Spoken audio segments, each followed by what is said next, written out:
Alo, Efendim, neredesin sevdiğim? Evri köyündeyim canım.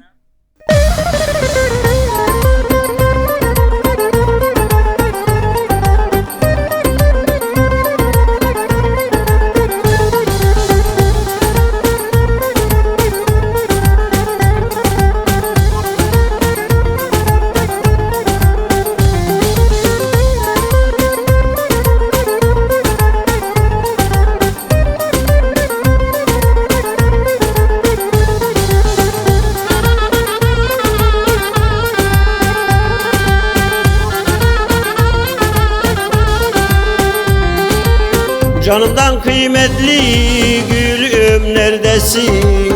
Telefon etmezsem bensiz neylersin?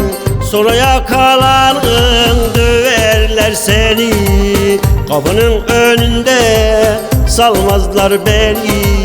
Sonra yakalanın döverler seni. Kapının önünde salmazlar beni. Alo sevdiğim, alo neredesin? Alo sevdiğim, alo neredesin?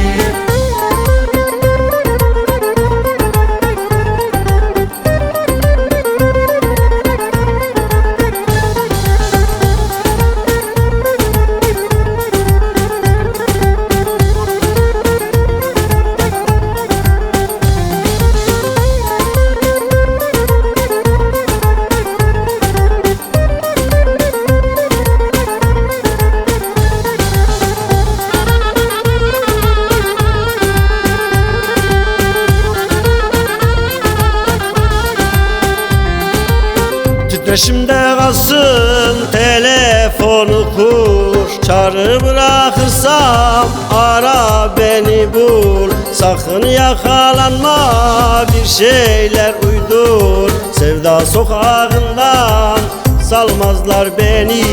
Sakın yakalanma, bir şeyler uydur. Sevda sokağından salmazlar beni.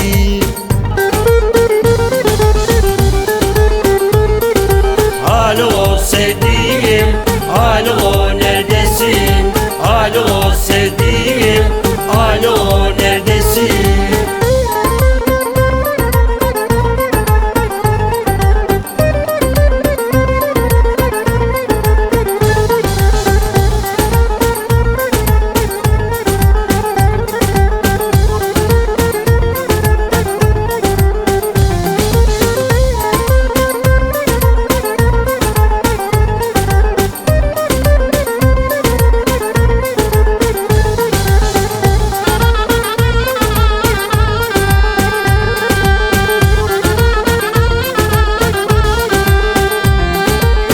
Ararım cevap vermesin. Şarjın mı bitti de beni duymasın. Giden gün beraber görmüşler seni.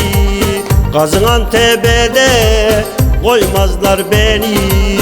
Giden gün beraber görmüşler seni.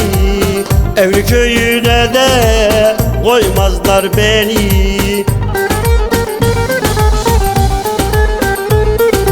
Alo sevdiğim, alo neredesin? Alo sevdiğim, alo